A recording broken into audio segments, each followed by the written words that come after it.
Hello and welcome to another exciting episode of Pittsburgh Sports Memories. And as usual, I'm your co-host Steve Worth, and I'm joined by I'm Tim Hannon. Tim. What would you currently say is a laughing stock franchise in sports? Like name some. The New York Jets. Yeah, or like End of list. Well, Cleveland, all the Cleveland Browns, the Bengals, right? Pittsburgh Probably, Pirates. yeah, the Pirates. What about the Clippers? The Yeah, LA Clippers.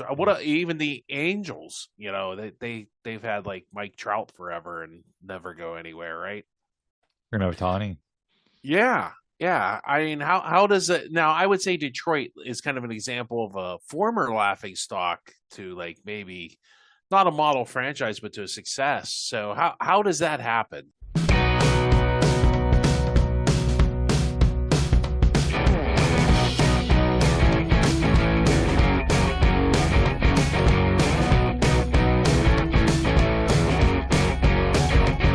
How did an organization go from a laughing stock to a model flagship franchise? So, I mean, every organization has those moments, and it's just the direction of the franchise for years to come.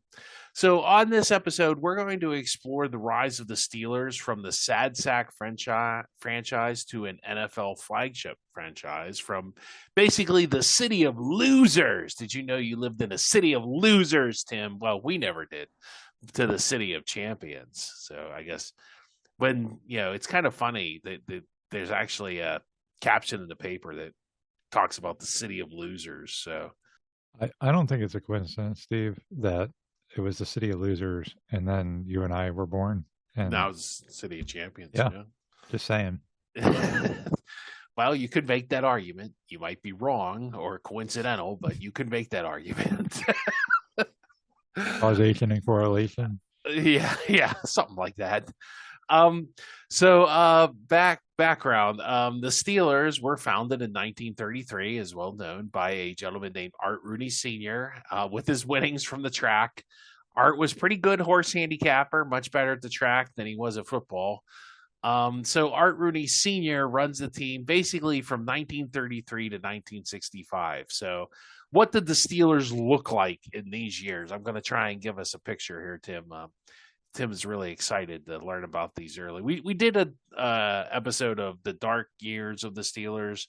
You can listen to that if you really want to go into deep depth of all the misery. But they had a carousel of coaches. It seemed like they're always hiring and firing. And I'm not even talking like the early days. I'm talking like as the league modernized. Dr. Sutherland from Pitt was really the most successful. Well, probably, yeah, I guess because he got him to a playoff game, but he was only there 1 year, and they had a playoff game in 1948, and Jock Sutherland died the next year, actually on a scouting trip. Walt Kiesling was a popular with the chief there. Walt Kiesling and Art Rudy Sr. kind of had a Billy Martin, George Steinbrenner kind of relationship where like you're hired, you're fired, you're hired, you're fired. It was like very like on again, off again, star-crossed lovers kind of thing. I don't know what Walt Kiesling had on the chief, or the chief just really liked him. He really was fired and rehired 3 times, which that's just unbelievable. Hard to believe. Well, not when you consider. I mean, we considered like, why didn't this team win? Yeah, doing that, and then they hired Buddy Parker, who, okay, now we finally got a coach who's a winner, a proven winner, right, Tim? This guy's this proven winner, and not only that, he goes and brings his Hall of Fame quarterback Bobby Lane to the team. Okay, we got it set. Well, the only problem with that was Buddy Parker's insane. So that's putting it lightly too. Yeah. I mean, he's a total. We did a whole episode on him. Yeah, a total nut job. Yeah, so good coach, but just a little woo. And we'll go into that more as the this episode unfolds. Not only that, the carousel of coaches, so you don't have stability in the coaching staff. The ownership is stable, but the coaches just aren't stable, and and it really isn't stable from ownership because you're always hiring and firing the same guy over and over again. A comedy of errors. signing players that played in Canada. John Henry Johnson, they tried to sign him, and he's like, I'm going to go play in the CFL. Insane coaches trying to cut the whole team. That was Buddy Parker. Was like, after a poor performance, I'm just going to cut everybody. And Bert Bell, who was the commissioner of the NFL at the time, was like, dude, you can't do that. So That's, by the way, one of my favorite stories ever, that he tried to cut the whole team. it's like, yeah, you're all gone. How about Walt Kiesling, who cut Hall of Famer Johnny Unitas, and then Buddy Parker did cut Len Dawson.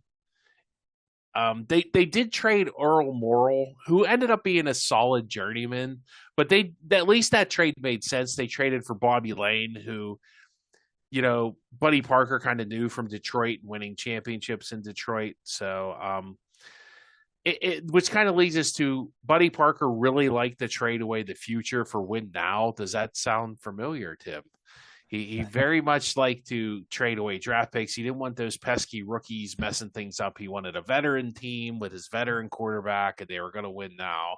And I think the Chief, they had been unsuccessful from 1933 to the late 50s there, that the Chief was getting impatient himself. Like, I want to win something here. I'm tired of being the laughing stock. And so he definitely lets Buddy Parker do his thing. And that's kind of one of the hallmarks of the Steelers that kind of transcends both these eras, is the ownership does let the coaching staff run the team.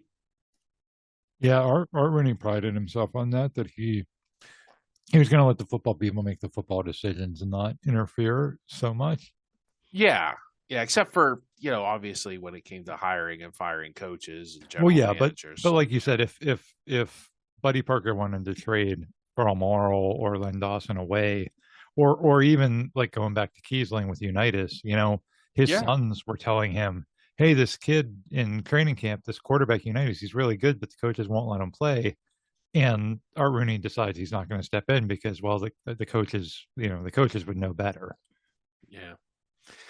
So, that Buddy Parker, he had a reign of terror from 1957 to 1965, and that's so dubbed, not by me, by Bob Labriola, who's kind of the resident Steeler historian. And this is all from Bob Labriola's article on the Steelers' history with trades. In the 8 seasons between 1958 and 1965, Buddy Parker traded the Steelers' number 1 pick away 5 times, the number 2 pick 4 times, the number 3 pick 6 times, the number 4 pick 7 times, and then their 5 pick 7 times, the number 6 pick 6 times. So basically, they never had a draft from 1958 to 1965.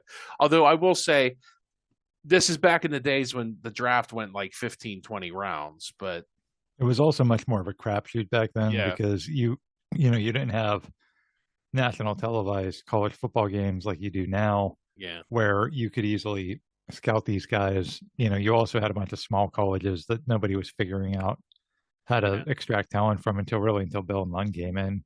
So you're right. The draft was a bit of a crapshoot, and like, to be fair, the Los Angeles Rams of the current era have kind of done a very similar approach. Yes, and they've been successful. So I mean, it's not like it can't be successful.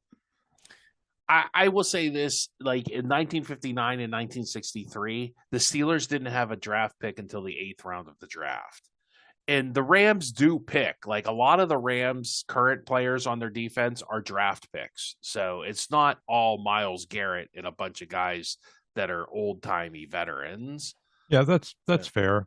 I think they just kind of use it to plug in a big hole if they think they need it. So yeah, but they also got their quarterback in a similar way that the Steelers got Bobby Lane, of the trade with Detroit. So it's honestly, I don't know how much you're going to get into the detail of it, but the Steelers were very, very actually close to being successful in that era. 1 game away from playing in the NFL championship game. So it wasn't like it was a failure. It's just, it really got blown up by Buddy Parker being as unstable as he was. Yeah, in 1959 and 1963, they didn't have those drafts and those draft picks, and instead of getting young talent, they they could have gotten like players like Dave Robinson, Bobby Bell, tight end John Mackey. All of guys are in the Hall of Fame. They were kind of stuck, with whatever because they didn't have these picks until the 8th round of the draft. Just to finish the thought on that. The bad ownership, Art did believe in letting the coach run the team without a GM, which may have been not a great idea. He relied on Buddy Parker's philosophy of just drafting veterans, not developing young players, trading for veterans, not building with rookies, always citing veterans. He did not get involved in day-to-day football operations, like we said, with the Johnny Unitas cut. He let the coaches make trades, and he even overpaid for some players. Like he had the one guy who was the first $1 million player. So it wasn't like Art didn't want to spend or he was necessarily cheap. It's just, like you said, it didn't quite work out, and mainly because of, once again, they didn't have the right coach and maybe the right philosophy on running the football side of things. So what was the fans' view of this? The fans used to say SOS, which normally in nautical terms means what? Save our souls, save our ship, whatever. But for the Steelers, it would be, we'll use the PG version, Tim, since we're not allowed to swear, same old Steelers, which could be same old excrement, if you know what. And that was like every time, like Tim would say, like every time they got close, they seemed like the bottom would fall out from this organization and they would be back to like, they finally win in 1947. They win and they get to a playoff game and they lose. And it's like, oh, okay, we got the right coach. We got an offense that'll work in this era. And then Jock Sutherland dies the next year. Yeah. We kind of, Bobby Lane and these great teams. And, oh no, we lose in a playoff game that would have gotten us to the championship game. Or we signed Big Daddy Lipscomb, the famous defensive tackle from Baltimore, but then he overdoses in the offseason, and that goes for naught. So other bad luck was Bert Bell, the actual commissioner of the NFL, died at a Steelers game. So it was just kind of like a cursed organization. Do you remember Fran Rogel, the fullback? Do you know what he was famous for, Tim? There was a chant about him going up the middle. Yeah, hey diddle diddle, Rogel up the middle. What it was, yeah, because that's the first play when Walt Kiesling would run. The first play of the game was so predictable. The fans knew what was coming, so obviously the other team knew what was coming, and it got so bad that Art made Kiesling run a different play. And it goes for a touchdown. You're like, yay! Well, Walt Kiesling was not going to be shown up, so he had an offensive lineman jump off sides. So this is kind of like the insanity that is Walt Kiesling and Buddy Parker. Yeah. That's a true story. Like that the coach of the Steelers literally sacrificed a touchdown on the first play of the game just so he wouldn't be proven wrong. I think that level of pettiness is warranted in professional sports, but or in professional work at all. Let's screw ourselves over just so we don't look bad. Yeah, I mean, you got to give him credit for committing all the way to the bit there. But that's, I mean, Art Rooney was, his ability to evaluate people maybe wasn't his strongest skill set. Maybe. Yeah, you're probably not wrong. As for the organization, they played in Pitt Stadium, which they were kind of almost an afterthought because Pitt was, well, at least back in like the 30s and 40s, Pitt was still more popular. College was more popular. There were no sellouts at Steeler games, very rarely. Maybe the biggest highlight of that era was Y.A. Tittle getting his head cracked open, the famous picture that we've gone over in other podcasts. So we'll kind of focus in on the years before the change in leadership. The last years of Buddy Parker in 1963 with the team Tim was talking about, they were 7-4-3 because they had a tie. They had to play that playoff game against, I think it was the Giants, and they lost. 1964, they're an aging team. They're 5-9. They've traded away all their draft picks. They don't really have much young talent going on. And then in 1965, they really have one of the worst seasons. So 1964, Buddy Parker leaves, and they hire a guy named Mike Nixon, who's literally there for one season, and that team goes 2-12, which is only the second worst season in team history, Tim. Wow, what was the worst? Oh wait, I know what it was. Yeah, it's coming up. It gets worse. Yeah. Mike Nixon, who I don't know what happened to him, so whatever. So they go out and so now Dan Rooney is coming of age, and he's like, I wanted to start to change this organization, and I want to come up with a new guidelines. And so this is kind of one of the milestones, or like, exit ramps off the losing highway that they were on, that they're going to take here. So they hire Bill Austin in 1966. Why did Bill Austin come to Pittsburgh? Did he want a job and advancement? No, he wanted a changing climate from Green Bay for his wife. He was an assistant under Vince Lombardi. Lombardi had called him the best young coach in the league. This is actually the story of him hiring is, Dan goes and interviews him, and then has one interview, and he's like, okay, I'm going to interview some other people. We'll have a follow-up interview with Austin later. And sure enough, the chief goes behind his back and calls Bill Austin up and says, hey, you're hired. Yeah. And that's it. And that's actually the Chiefs' last hire of a head coach. So, and here, just to prove that, this is Bill Austin talking about the hire. He says, when I left Pittsburgh, the Rooneys told me they would make a decision in a few days. It came quickly, and I will get to work immediately. I plan to fly east on a Monday, and get my first job will be to interview all the assistants from last season. So he didn't really know anybody. He hadn't met any of the assistant coaches, and he just they just kind of kind of fits with the narrative. Like, oh, Vince said he was a good coach. Vince is good enough for me. That's what Art Sr. says to Dan. He says, well, I called, Vince Lombardi said he's a good coach, and Vince's word is good enough for me, and that's why I'm hiring. And instead of having the hiring process that Dan Rooney wanted to have, where he would interview multiple candidates and have several interviews, more like a modern process, we just went with the old school, well, he seems like a good guy to me, chief kind of guy. So yeah, which is unbelievable. It's not just that. So the way I understand it, the way that Dan Rooney tells that story, Art Sr. wasn't even involved in the interview that Dan had with Bill Austin. No, because they were like, it wasn't in Pittsburgh. I don't think. I think it was in another city somewhere. Because I think he was in L.A. He had left Green Bay to go to L.A. for his wife's health, and I think he was actually in L.A. at that point. So, do you remember when Mike Tomlin quit and the Steelers were one of the candidates was the Chris Shula, the defensive coordinator for the Rams, and that would have been like if the Steelers would have been like, well, we called Sean McVay and he says the Shula guy is pretty good, so we're just going to hire him. And literally, they didn't talk to Bill Austin, or Art didn't talk to Bill Austin about hey, tell me a little about our team and what you see, what would you change about our team, and would you keep, certain players? Would you change the scheme? Would you none of that? Nothing. No, just Vince said he's a good guy, and I trust Vince's opinion. It's unbelievable but that's like you said, Steve, that's kind of the way he ran the team.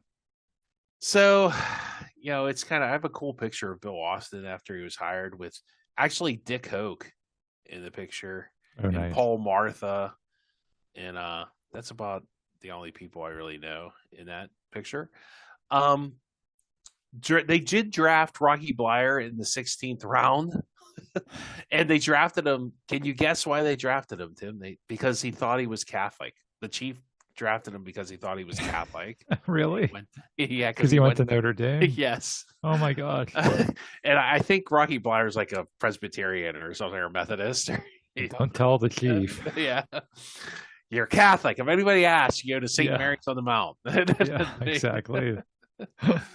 You're a good Catholic boy. You have confirmation and communion and everything.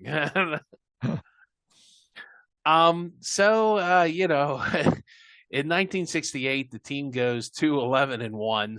which is once again only the second worst season tied to the 1965 season.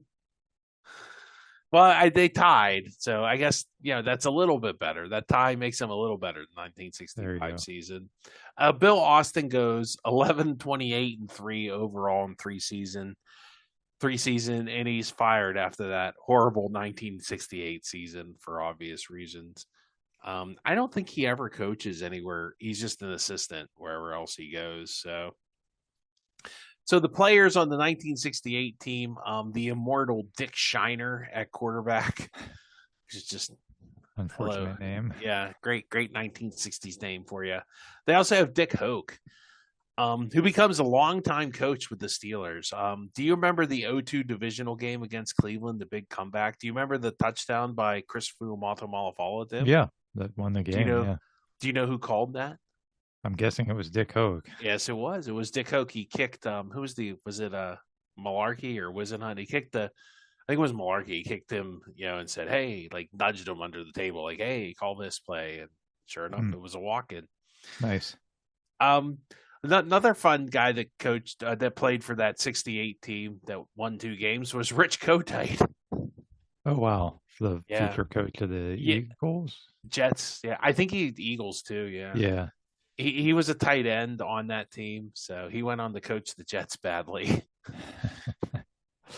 Nice. And Andy Russell was a linebacker. He's one of the few players that will survive this disaster and see success with the Steelers. They're one of the few pre-Noel players.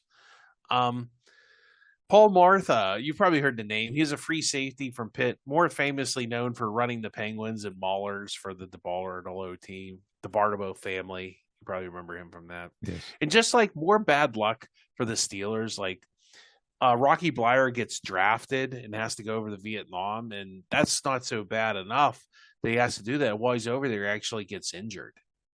So like, and not that he was a high draft pick, but it's unfortunate that one of the players you had picked to be on your team is now injured in a non-football incident that he really couldn't control. So right. So by the numbers, in the first 36 years of the Steelers' existence, do you want to hear this, Tim? It's not going to be pretty, is it? They had, in 36 years, they had 8 winning seasons. Wow. No playoff wins or championships or divisional wins. Nothing. They played in the Century Division later, but they didn't even come close to winning that.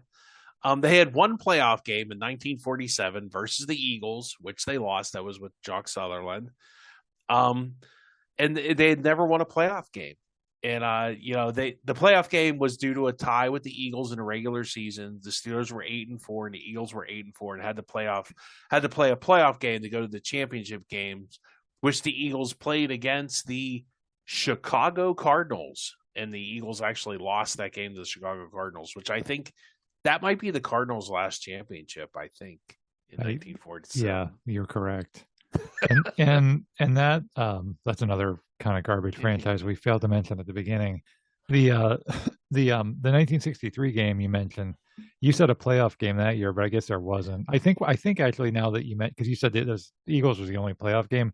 I think in the 63 game, that game against the Giants, I don't think it was a playoff game. I think it was like the last regular game of the season. Yeah, you're right. It's a regular season, but it ended up being a de facto game.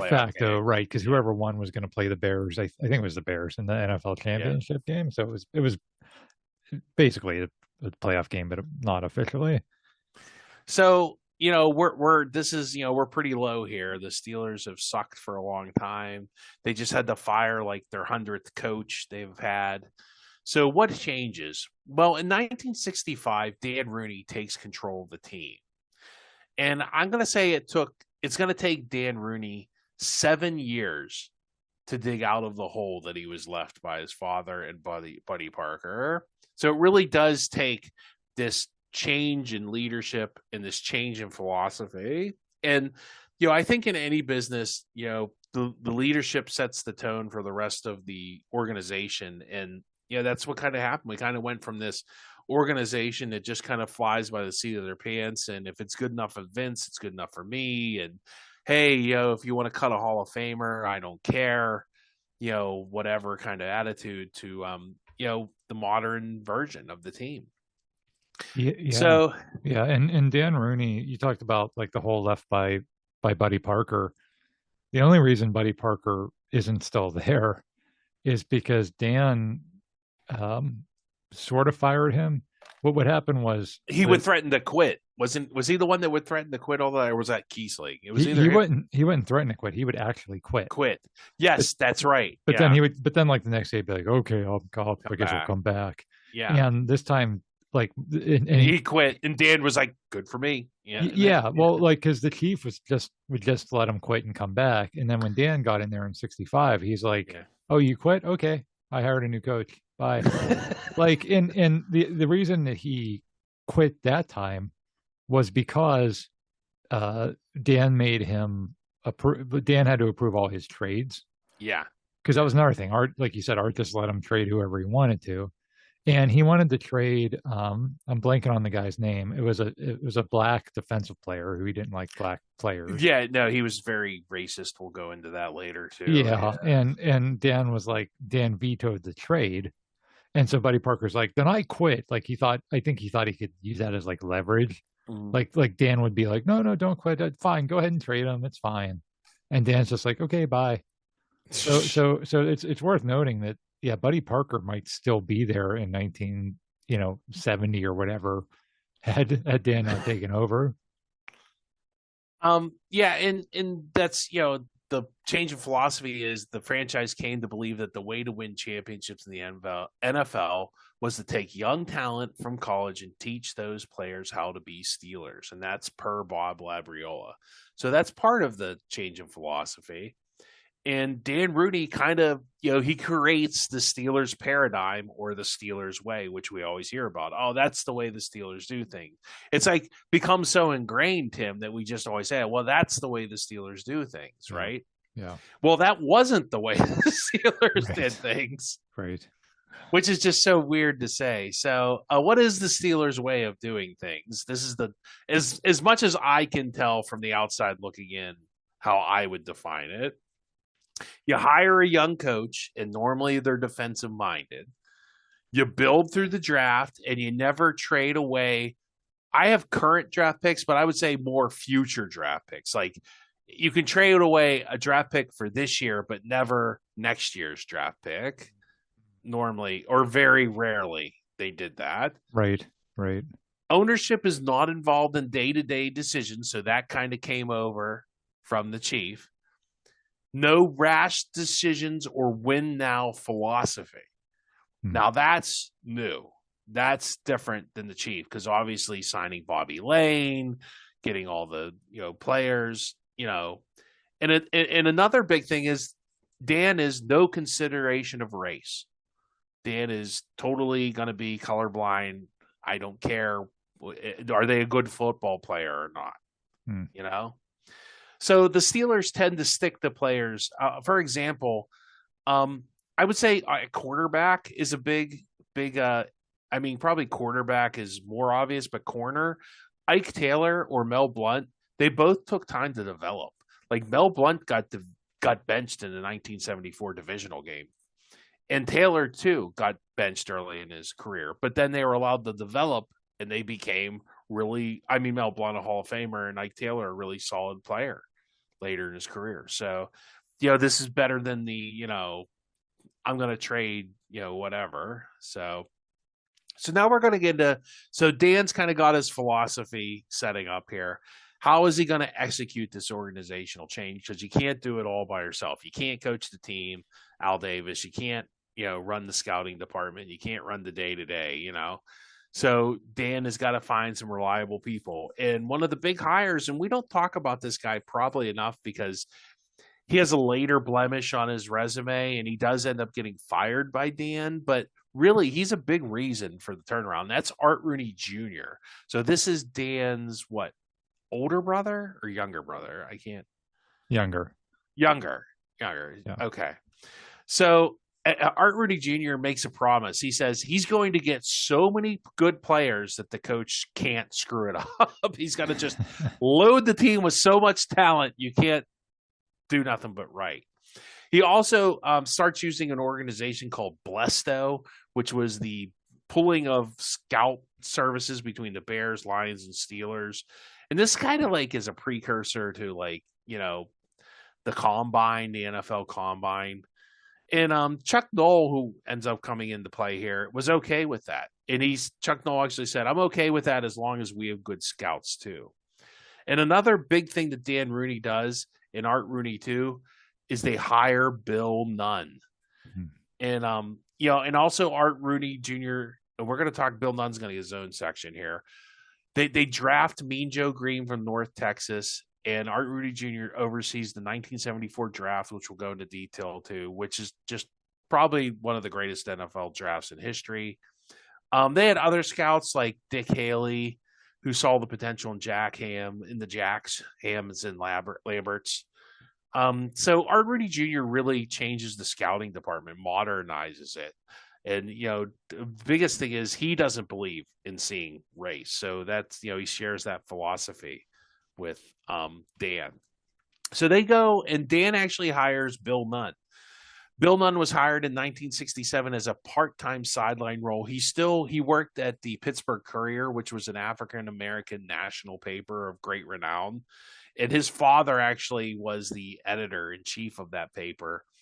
And Bill Nunn was a very good basketball player at a small, historically black college called West Virginia State. But it actually took 2 years, and Dan Rooney finally hired him as a full-time scout, which meant he had to leave the newspaper. But, Bill Nunn was he had covered Jackie Robinson at Forbes Field, very influential. And the biggest thing he did was he would do an all-American, they called it a black all-American team back then because, they were segregated still, even into the 60s. And he had this knowledge and contacts of all these HBCU programs in the South, like Grambling, Southern, what else? Delaware State. All these great players are not playing on the Alabamas, Tennessee, Georgias, all the big schools in the South. And it's because segregation is still alive and well, even though it's not the law of the land. Still, culturally, it hasn't switched. And major universities like Alabama, Georgia, and Clemson, coaches that are famous, such as Bear Bryant and Vince Dooley and Frank Howard, they would not recruit African-American players, even in the 71 and 72. So the people that are just scouting the Alabamas and the Georgias of the world are not seeing the best players. They're really missing a huge, crop of talent. And by 1974, the Steelers have 11 players from historically black colleges on their roster during that season. And that is such an advantage for them because having Bill Nunn, because he knows who to look at. All the coaches know him. All the players know him. He's just like a real key instrument in the Steelers scouting success. He actually scouts with the Steelers till, I want to say, 2014, 17. I mean, very late in his life. Yeah, and that's a very, I don't want to quite compare him to Branch Rickey, but it's a similar thing where literally, there's all this talent that nobody's mining, and it's all due it's due to racism, but it's not even that the NFL teams themselves, in baseball is a little different. In baseball, they literally had this code. Yeah. You couldn't sign black players. In the NFL, they had black players. They just, like you said, everybody's looking at, Notre Dame and Alabama and the big colleges that are known for football. And there's this thought that well, if it's an all black school, that's such a lower tier. Those guys could never make it in the NFL. Mm-hmm. And Bill Nunn thought differently. Yeah. Yeah, which leads to the next big key. So we got our ownership, right? We got our paradigm. We got our marching orders, and we got our scouting department. The next big key, and I would say in a winning organization of any sports, is the coach. The coach is going to, handle the day-to-day, picks who plays and who sits, who we keep and who we don't. And this time, it's Chuck Noll. And this time, Rooney has a 2-hour rigorous interview with Chuck Noll. So, some background on Chuck Noll. He was supposed to play for Notre Dame, but he had a seizure, I guess, on the field. Notre Dame wouldn't let him Oh, play. wow, I didn't know that. Yeah, so he actually ended up playing linebacker and lineman for the University of Dayton. He was at the University of Dayton. He was nicknamed the Pope because he had such a great knowledge of the game. So it was Pope Noll, I guess. He does get drafted by Cleveland in 1953 in the 20th round. I gotta love these 20 rounds of drafts. You know, the draft was boring now. Let's have round 18 and 20, huh, Tim? And actually, Noel was very smart, and he was now, you don't remember us, neither of us are alive, but before the quarterbacks had like radios in their helmets, you would have to send the guy, either you would have signals or you would like I would tell another guy and he would go in and tell a play to the quarterback. Well, that guy in Cleveland was Chuck Noll, and he was the messenger guard, and he would go in and get the play, and he would bring the plays into Otto Graham. Nice. And they said in Cleveland, like Noel picked up the playbook so well and knew the plays that they almost would just let Chuck Noll call his own play. He could have called his own plays and been fine. I don't know if Paul Brown ever would have let that happen, but yeah. So Chuck Noll he retires at 27 to start coaching because he doesn't get a promotion. I figured they had brought another player and he just wasn't going to get the play, so he's going to lose. So he figured, well, I'll leave at 27, which is still pretty young. He actually goes to Los Angeles when they're still the Chargers that one year. We had covered that in the Raiders Steelers rivalry, and him and Al Davis actually were in the same organization, and then Los Angeles San Diego Chargers. And then in 1966, he goes over to become the defensive coordinator of the Baltimore Colts. Almost said the other.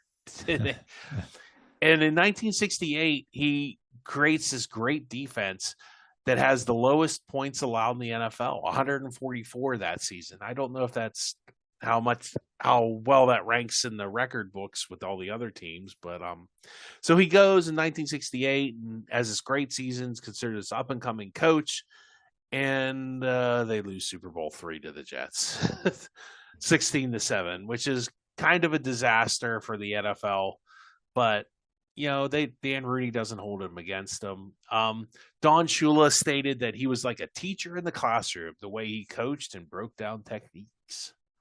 Yeah, I don't think the defense necessarily lost them that Super Bowl. That was kind of just they missed the guy wide open too. They ran a trick play, and the one? Don Chandler was like wide open. Yeah. Once again, Earl Morrall was the quarterback. And Earl Morrall was the league MVP that year. So I mean, the Colts were really good, and they blew it. And the Jets were kind of like one of those teams at the time that with Joe Namath and everything, it was kind of like a magical run kind of a thing. But I don't think it was like, oh, we lost. It's all because of Chuck Noll. Yeah.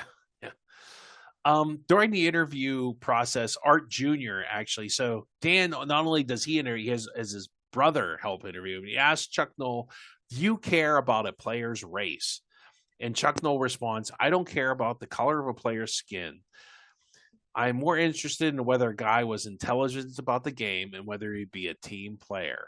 And he had been with Paul Brown in Cleveland, and obviously Paul Brown had that same philosophy. And apparently, referencing Buddy Parker and his blatant racism, he would have a few too many after the game and drop the N-word when chewing out the teeth. I can't see why no black players wanted to play for Buddy Parker, right? Like, I'm going to get all liquored up. You guys were terrible, blah, blah, blah. Racial this and that. And it's like, oh, my goodness, what are you doing?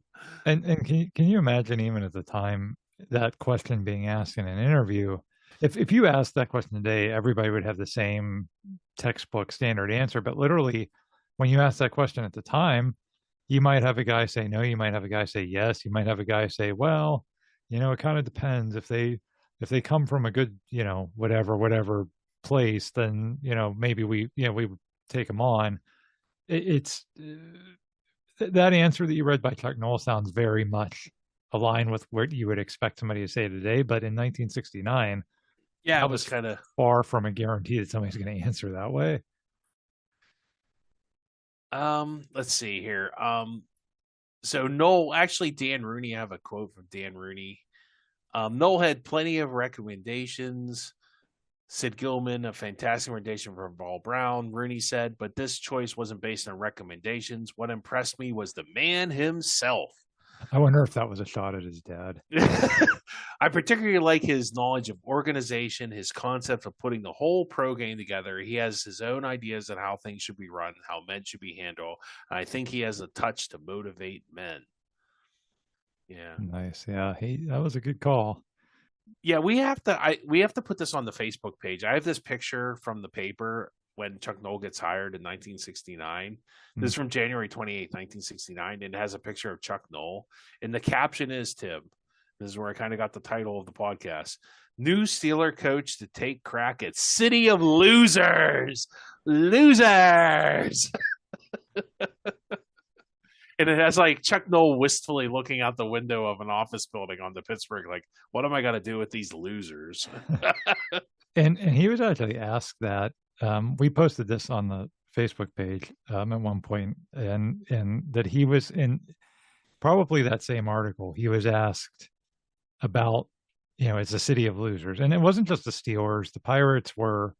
They'd won in 1960, and Pitt had kind of gone into a funk. Right. So, yeah. Right. And so, the City of Losers thing was just a moniker. And a reporter actually asked Chuck Noll about that, like, hey, it's City of Losers, and kind of laughing. And Chuck Noll very seriously responded, and he said, we're going to make history. Like, that was his answer to that, is we're going to turn it all around. We're going to make history. Like, what a bold thing to say. Yeah. In that moment. And then, well, not to spoil anything, but he kind of backs it up. Yeah. So what about the other coaches considered, Tim? Nick Skorich, he was an offensive coach for the Cleveland Browns. I don't know much about him. I know one of the guys. Yeah. That was considered. How about Bill Peterson? He's an FSU coach at the time, and he had a pretty successful run at Florida State. He would actually get a job with the Houston Oilers.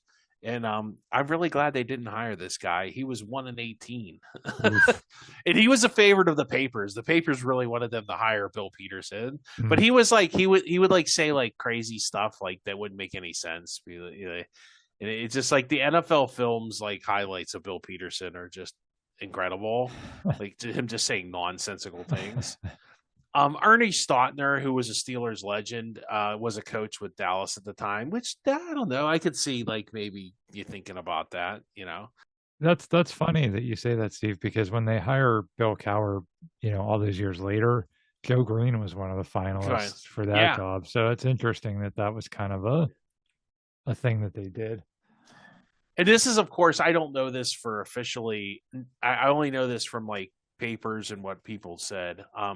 Joe Paterno, oddly, now this is per Joe Paterno, so I don't think Joe Paterno would lie about it. I don't remember if Dan said anything about this in his book, but he said he was offered $70,000 to coach the Steelers, and that was like triple what he was making at Penn State at the time. But he was like, well, I just haven't won anything at Penn State, and I really want to turn it around, so he decided to stick with Penn State. So thank goodness. I don't know. You don't think he would have been successful in the pros? You think he would have been like a Bill Peterson? I don't know. That's a great what if. I mean, because he's like kind of a calm demeanor kind of guy. He is, and he obviously had a lot of good experience shaping younger players. And he wasn't. He would get. He wasn't racial at all. Obviously. No, that's also true. It's hard to say, Steve, because there's a whole plethora of guys who were really good college coaches who became really bad NFL coaches. Bill Peterson, Nick Saban, Steve Spurrier. But then there's like Jimmy Johnson. Like there's guys that went the other way too. So who knows? Actually, it's a great what if. He looks like he could be a Steeler coach, and with those thick glasses and just hanging around here forever until he's way too old to coach. So. So they have the ownership, they have the paradigm, they have the scouting department, Tim. They have their coach. They're going to be awesome. I mean, this first year, the Super Bowl were bust, right? Yes, for sure. Yeah. So their record is the worst record in team history, Tim. This is the worst of all time. It's 1-13. And the one game that they won was it was the first game of the season against Detroit, ironically enough. I think it was like a last minute, not like a last second, but like in the final minutes of the game, they came back. Dick Shiner threw a touchdown. Yeah, so you're like, oh, what a great start for this new Chuck Noll guy, and great things are ahead. And then they lose 13 games in a row to end the season. Yikes! See, you want to hear some stats? Why not? That is going to be bad too. Dick Shiner, for his credit, had 8 touchdowns and 20 interceptions. But not to be outdone, Terry Hanratty had 2 touchdowns and 8 interceptions. Dick Hoke had 531 rushing yards. Roy Jefferson, who ends up getting traded or not traded or maybe traded, had 1,079 receiving yards and 9 touchdowns. They gave up that defensive genius that is Chuck Noll. They give up a league high 404 points on defense. Just for comparison, Gale Sayers led the league that year with 1,032 rush yards. And I think at the beginning of the season, Noll famously said to the players, "We are going to win a Super Bowl, but most of you aren't good enough to be here when you do." I guess an A for honesty. Well, I think, Steve, you talked about the Steeler way. You listed those like 5 or 6 characteristics of what the Steeler way is. And one of the things you said was they don't make rash decisions. So that's a terrible season. You have very bad, obviously the quarterback stinks. The leading rusher is half of what, Gale Sayers would be. The defense is the worst in the league. The defense from the defense coach. Yeah.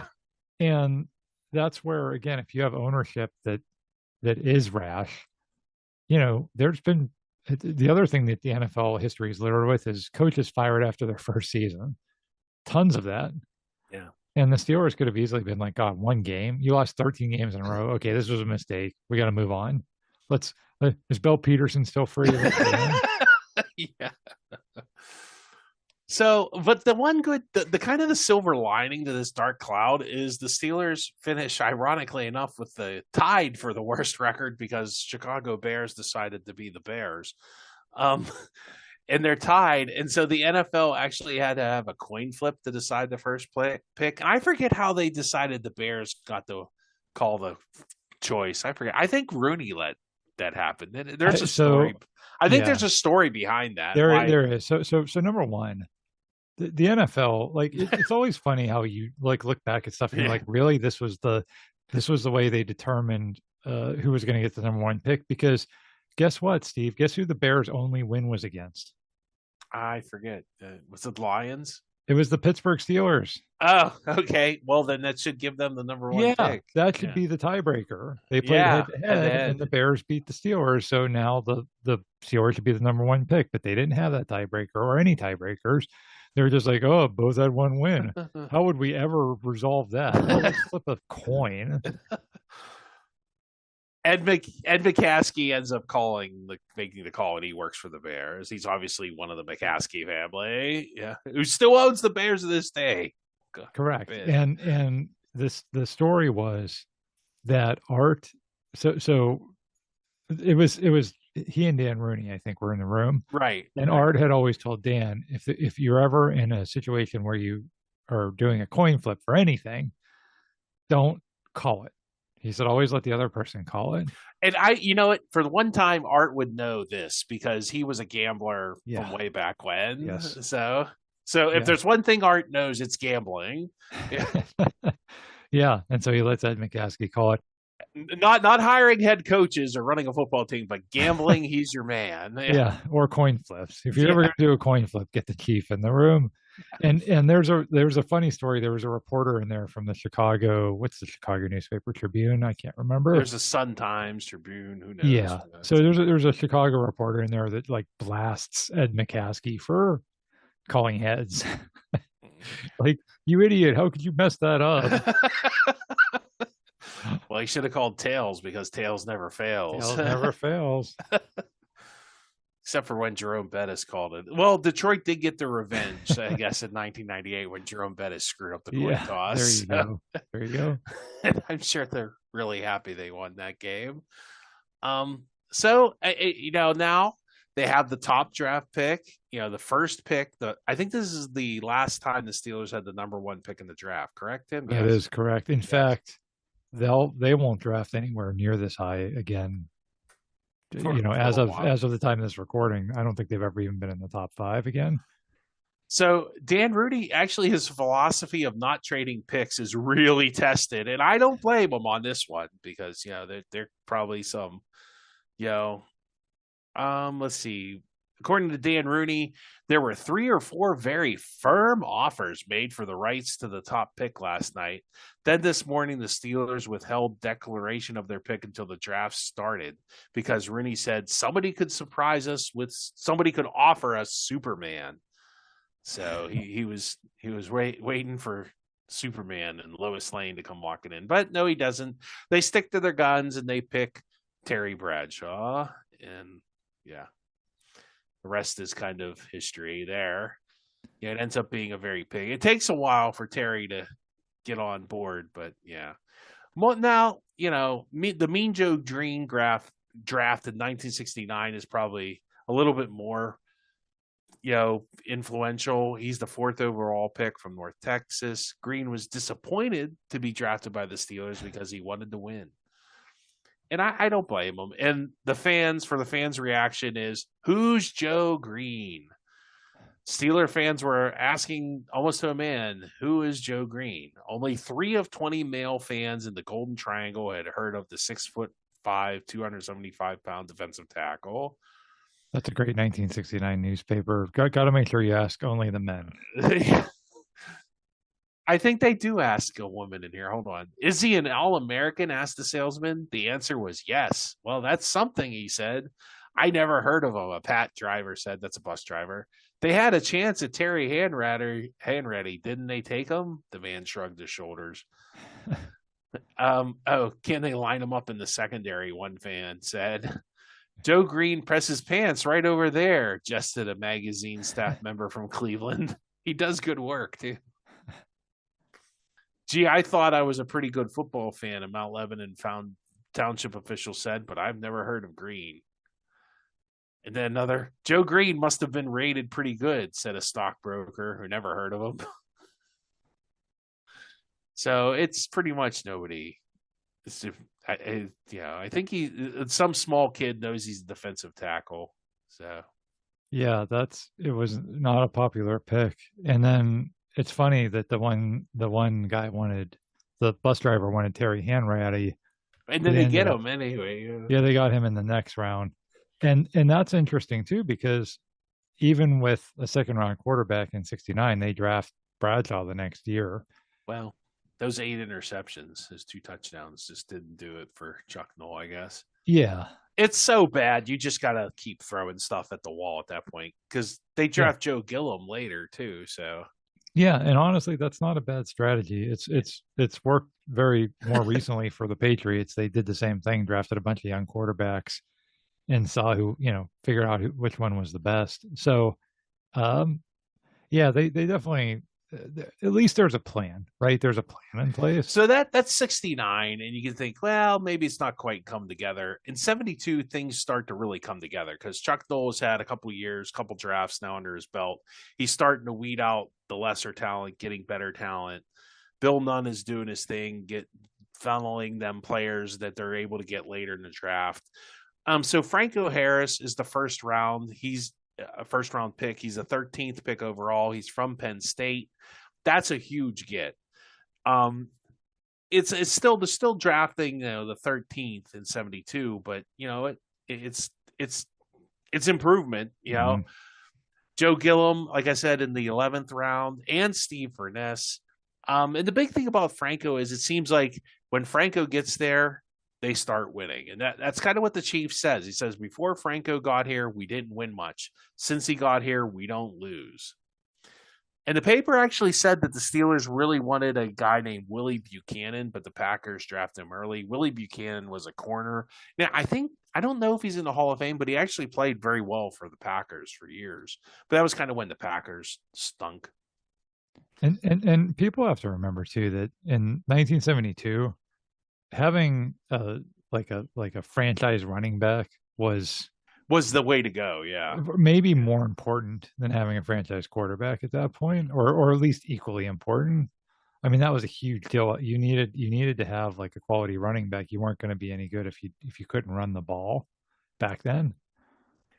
And just Chuck Noll on Joe Gilliam. Head coach Chuck Noll said, "We were surprised to see a fine athlete of Joe's caliber still available in the 11th round. So we grabbed him. Actually, he was rated high, and we expect him to be long gone by the time we would have had a chance at him."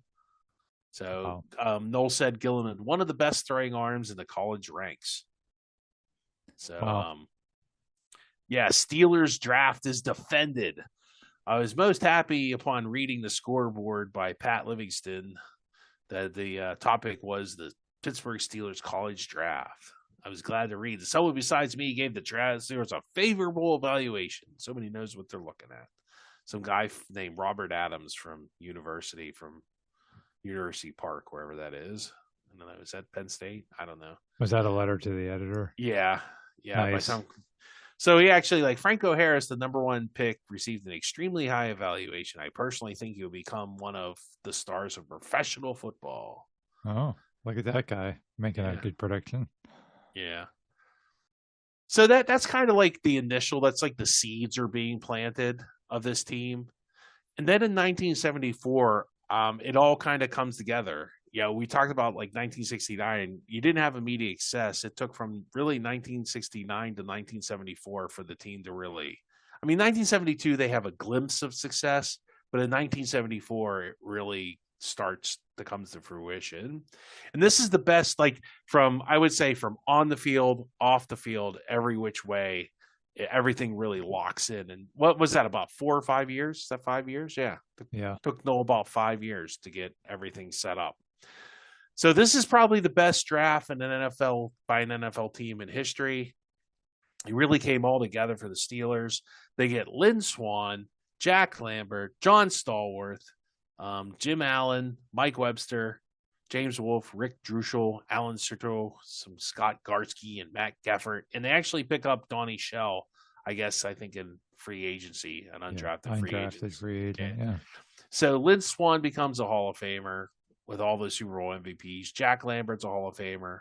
Stallworth is the interesting one because Chuck Noll was this is where Bill Nunn comes in. He says John Stallworth is going to be like a really good wide receiver. The other teams just don't know it because during Stallworth's workout, I guess it had rained and the field was a mess. So he ran a bad 40. And so there weren't a lot because he played at this Alabama A&M, such a small school. There was like one, like they called it can of film, I guess one tape, whatever of him. So Bill Nunn goes into the offices and takes the film and is like, yeah, I'll share it with all of you guys later. But unfortunately, that film was lost. Well, that's just the darndest thing, which allows the Steelers to pick him up in the 4th round. They all end up. Stallworth is probably the pièce de résistance of a Nunn pick. Phil Music, who I vaguely remember, drafted. He says the Steelers drafted well. This draft is an exercise not unlike thrusting your hand into a haystack and grabbing for a you-know-what. The Steelers got receiver Lynn Swann in the opening round, and it was all downhill from there because there was little talent, and all indications are that Swann will be of immediate help. Well, it's all downhill from there, I guess. All those other guys really stink, Phil. Yeah. No, but I mean, I'm sure I would have had the same. Like, who is this? Stallworth guy. So. Yeah, and Lambert too went to Kent State, which was a small school. And that was another guy they saw him practicing on the parking lot. That's right. And they're like, "Oh, this guy, he's small, but he's a tough guy," Right. And like you said, the Steelers are improving by this point, but and they had already had the Immaculate Reception and some playoff appearances, but I think people still have it in their heads that, like, think about like when the Pirates had those good years in like the 2010s. it was like, oh, this is the team's getting better, but like at the end of the Not day, a breakthrough. Yeah. Well, and at the end of the day, it's still the same ownership that you've come to know all these years, and you're kind of expecting it to eventually fail, and it does. And so probably at this point, people still have that mentality. Yeah. Well, the outside opinion on the Steelers is there's a great quote by Vince Lombardi. Chuck Noll is building one hell of a football team up in Pittsburgh. And that's by the Vince Lombardi, who might have been by 1974, the late Vince Lombardi. Yeah, he might have made that quote a few years earlier. And I if I remember correctly, that wasn't just like a random quote. When he said that, he was like, write that down. Like he wanted to be like he literally wanted people to remember that he said that, and we do. After Super Bowl IX, Kirk Gowdy, after, of course, the win, he says, they're still a very young team. I would say their best years are still ahead of them. That team may have not reached its peak, and their future opponents are going to have some trouble. And Kirk Gowdy's recognizing the talent. But it really, on the field, things start to turn in 1972. And I can't imagine, we'll go back to those stats from 33 years. Were we looking at 8 winning seasons, Tim? Mm-hmm. Yeah. I mean, you have a 2-11 season in there. I mean, it's just terrible football. And I can't imagine sitting in 1972 being even a fan, if you're just a fan of the team for 5 years, having to watch that one win. So 8 winning seasons in 36 years, never won a playoff game, never even sniffed anything. And you're winning 7-6 with a couple minutes to go. Well, yeah, they're up 6. They're up 6. The Steelers were up 6-0. And they're like, oh man, we're finally going to win it. The defense really carried us. And then, gosh darn it, if what's his name, the Snake, Ken Stabler doesn't have that scramble that puts the Raiders up 7-6.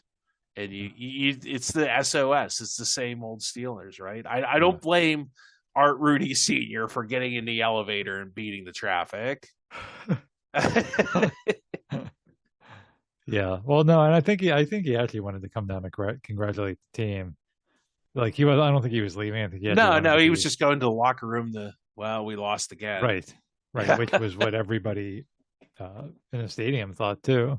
And it's funny, like, again, back then, the Steelers, I think there was, I don't know how many seconds left when they first got the ball, maybe like 45 seconds or something. And they only needed a field goal. Like if that were today, you'd be like, oh, you have a really good chance. Just manage your timeouts. But that's not the way football worked back then. Well, you were allowed to hold the wide receivers and hit the quarterback. Yes, the rules were very slanted against an offense. So to come back, even from 1 point down, and kickers weren't that good either. Yeah. So to come back from 1 point down with like under a minute left, that was that was curtains. Like you just knew that was it. And so, Art Rooney coming down, that was totally made sense given the time frame.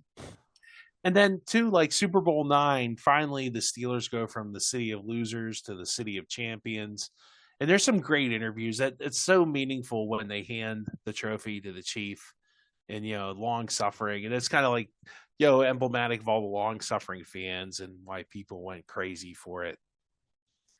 Just good stuff. So that leads us to the current success of the Steelers. And really the turning point, I'm going to say, was 1970 to 2025, since that's when this is being recorded. The Steelers record now is 504, 318, and 4. They have 4 ties. 6 Super Bowl wins, 8 Super Bowl appearances, 11 Hall of Fame players, 4 from the 1974 class alone. Chuck Noll, Bill Cowher, Mike Tomlin, and Mike McCarthy in, 50 some years almost. Yeah, it's over 50 years. They've had 4 coaches. Yeah. How many coaches do you think the Cincinnati Bengals have had, or or the Arizona Cardinals, or hell, how many cities have the Rams been in since then, or the Raiders? Yeah, good point. I mean, some of those teams have had more cities than the Steelers have had coaches. Very true. So it's just, sticking with a coach, all these, things have set up for all this success. 25 division wins, 8 AFC championships won. They have 16 appearances, which ties them with Denver, and they're only behind New England in championship game appearances for the AFC. The Patriots have had 12 head coaches since 1970. Denver has had 15, and those are like probably comparable to the Steelers when like in terms of successful AFC franchises. Yeah, that's a good point. Yeah, and they've had a lot more coaching change. So what happened? How did why did this happen? Well, a couple things changed in the NFL and college. Bear Bryant actually retires December 15th, 1982, and he never really integrated Alabama football the way that it became after that. Do you want to know a fun fact about that game? Sure. Bruce Arians was the offensive coordinator. Oh, wow. For Alabama? Yeah. Huh. The Southern schools finally figured out they begin to integrate. So it means less African Americans attending HBCUs. And when you look at the list, like I actually look at the list, I'm not going to post it all here. From the 1990s, like you like see from the 70s, 80s, see like this massive amount of players like Doug Williams. It starts even the 70s, it starts to change. Like Doug Williams gets drafted in the first round by Tampa Bay. And Jerry Rice in 85, and Walter Payton is a high draft pick in 75 from Jackson State. So you can see the philosophy starting to swing even back in the 70s. So the Steelers kind of lose their advantage that way. And, the change in philosophy, the building through the draft, developing players, 4 championships over a 6-season span from Chuck Noll. They were in 1979, the Steelers won the Super Bowl with all homegrown talent. You'll probably never see that again. Never. And that really kind of solidified Dan Rooney about not trading away draft picks and keeping drafting. And this really was the Steelers operating, principles until I would say, Mike Tomlin and Omar Khan kind of strayed away a little bit there in the 20s. And but they kind of still have this. They stick with the coach, although they did go, Art Jr. now obviously runs the team after Dan Rooney's death in 2017. They hired an old established offensive coach named Mike McCarthy.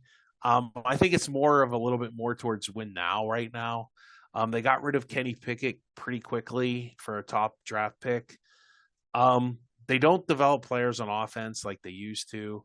But I think the defense is still there with the development because what's his name? Nick Herbig's coming up behind, the other outside linebackers.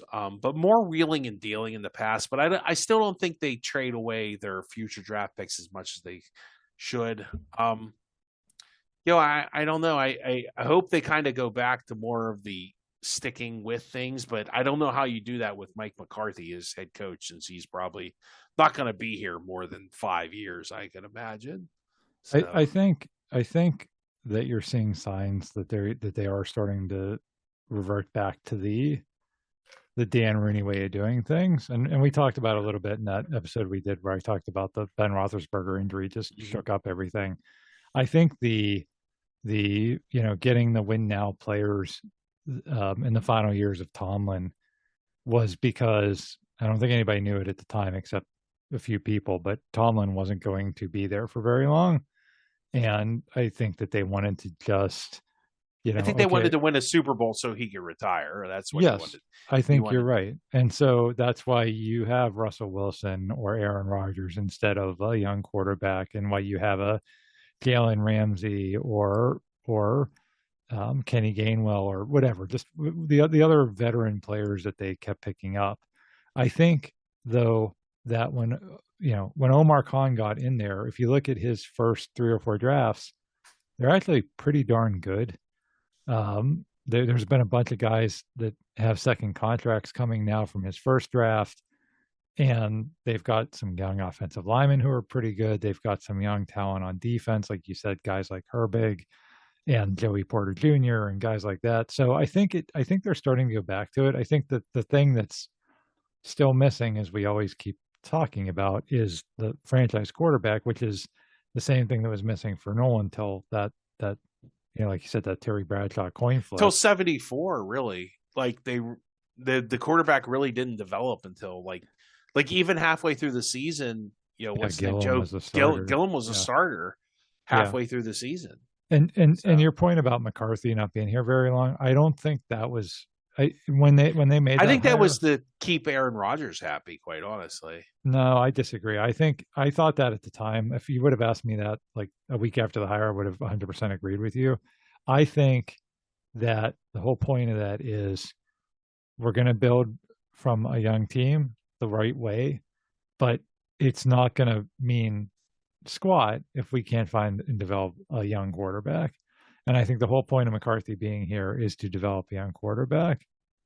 I think that's the whole point. I don't think they bring in McCarthy for 1 year of Aaron Rodgers. Aaron Rodgers wasn't even guaranteed to come back. Yeah. So I think that's the mentality. Now, maybe that's me being like glass half full kind of picture, because Art II hasn't exactly proven himself to be his dad. So, or anywhere close. So maybe this is me being too optimistic, but that's my optimistic view at least. We'll see if that's right or wrong. We'll call you in 4 years, Tim, in 2020, 2030 or whatever. There you go. We can play this back and say what a genius Tim was, or what a dummy Tim was. Yeah, so that's it for this podcast. Thank you for tuning in. Check us out on Facebook and all the other podcast services you like.